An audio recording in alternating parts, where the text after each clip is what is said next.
Oh,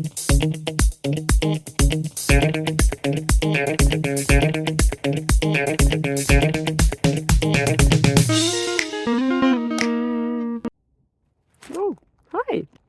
Yeah, today there is a little bit of a perspective change happening, because sometimes the answers are in the details, you know.